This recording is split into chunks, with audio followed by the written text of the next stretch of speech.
All right, welcome back to The Explainer. Today we're decoding the biological power of protein, really digging into how you can efficiently hack your everyday nutrition. We are going way beyond the basic fitness advice you've probably heard 1,000 times by now. Instead, we're looking straight at the clinical data and the actual biological mechanisms that govern how your body processes food. So if you're looking to leverage your biology for better health, you're in exactly the right place. Okay, let's dive right into this. You know the feeling, right? You just ate a huge meal, and literally an hour later, you're digging through the pantry looking for a snack.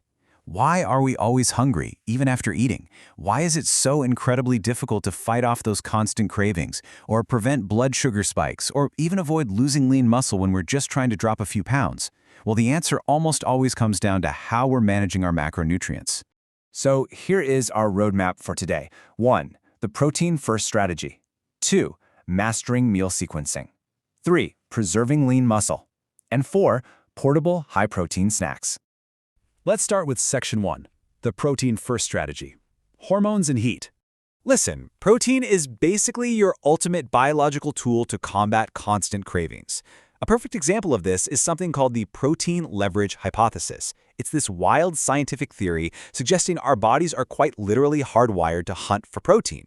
Because modern diets are incredibly heavy in carbs and fats, but kind of low in protein, you'll instinctively just keep eating until your biological protein needs are met. This means if you're snacking on carb-heavy foods, your brain won't ever send that stop eating signal because it simply hasn't found the protein it's looking for. And this drive, it builds directly into your hormonal response. Protein actively hacks your satiety hormones. On one side, you have ghrelin, which is the hormone literally screaming at your brain that you're hungry. On the other side, you've got peptide YY, the hormone that signals fullness. Prioritizing protein naturally tanks your ghrelin levels and simultaneously boosts your peptide YY. You aren't just relying on sheer willpower to stop eating anymore, you're chemically signaling your brain that you're full. But beyond hormones, we have heat, specifically diet-induced thermogenesis. If you've ever joked about having the meat sweats, well, there's actually real science behind it.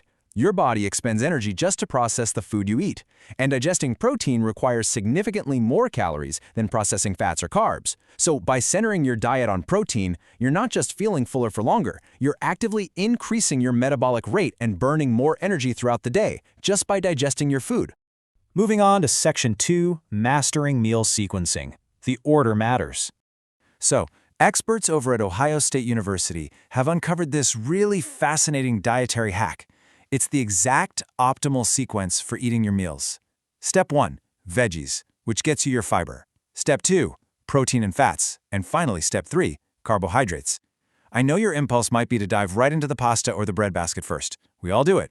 But reversing that order, eating your fiber and protein before touching the carbs, completely changes how your body handles the meal.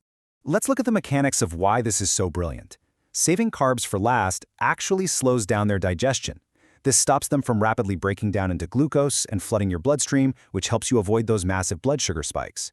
Plus, because you've already filled up on fiber and protein, triggering those early fullness hormones we just talked about, you're way less likely to overeat by the time you finally get to the carbs. Over time, experts note this can even help decrease A1C hemoglobin levels in the blood, which is a really incredible long-term health benefit. Section 3, Preserving Lean Muscle. The weight loss paradox. When we impartially look at the complex science of weight loss, data from the ASNEB 2016 symposium reveals a really fascinating paradox. It turns out that people with obesity actually have more overall muscle mass compared to those with a normal weight, simply because their bodies are carrying more daily load. But here is the critical issue. They often suffer from poorer muscle quality. We need to clarify the difference here between mass and quality. Muscle mass is simply the sheer quantity of the tissue. Muscle quality, on the other hand, relates to function, how well the single myofibers actually perform, and whether there are lipid droplets, meaning fat, inside the muscle itself. Having high muscle mass doesn't mean much if the quality is poor, because quality is what directly affects your daily physical functions, things like lifting groceries, walking, or climbing stairs. So the crucial point becomes super clear when we compare different interventions. Check this out. Calorie restriction alone decreases muscle mass. If you add high protein to that calorie restriction, your muscle mass is preserved, but your muscle strength sees no change. However, if you combine calorie restriction with resistance exercise, your muscle mass is preserved, your muscle strength actively increases, and your global physical function increases significantly. The objective takeaway here? While protein preserves the mass you already have, you absolutely require resistance training to build true strength and quality. Now we also need to impartially report a caveat found in the medical literature. While high protein intake is fantastic for preserving mass during weight loss, studies show that excessive intake might actually eliminate the weight loss-induced improvements in muscle insulin sensitivity. It's just a solid reminder that more isn't always better, right? Moderation and finding the right baseline for your own specific biology is totally key to avoiding adverse metabolic effects. All right, Section 4. Portable high-protein snacks. Applying the science. Taking all this complex biology, the hormones, the sequencing, the muscle data, how do we actually use it every day? Let's start with 50 grams. That is the impressive amount of protein packed into just a single 171-gram can of tuna. It's loaded with B vitamins and omega-3s, making it an incredibly filling, easily portable biological hack that's going to trigger that peptide Y fullness hormone when you're on the go. Next up, 16 grams. That's what a standard container of Greek yogurt delivers. Compared to regular yogurts, Greek yogurt has almost twice the protein content. That makes it significantly more satiating and just a perfect foundational snack that aligns right with that protein leverage hypothesis we discussed earlier. Okay, here's your rapid-fire list of grab-and-go hacks. Beef jerky gets you about 9 grams per ounce. Hard-boiled eggs, around 4 grams each. Cottage cheese boasts an awesome 14 grams per half cup. A handful of almonds yields 6 grams. And a cup of edamame packs a solid 13 grams. What's crucial to remember here is a technique called protein preloading. By having a small amount of these specific snacks before a larger meal, you're naturally curbing your appetite, stabilizing your blood sugar, and keeping yourself from overeating later.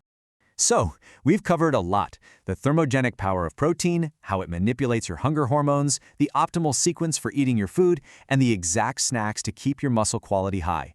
So I want to leave you with this final practical question to think about the next time you sit down at the table. With your biology now decoded, what is the very first bite on your plate going to be? Thanks so much for joining this explainer. Keep learning and start hacking your nutrition today.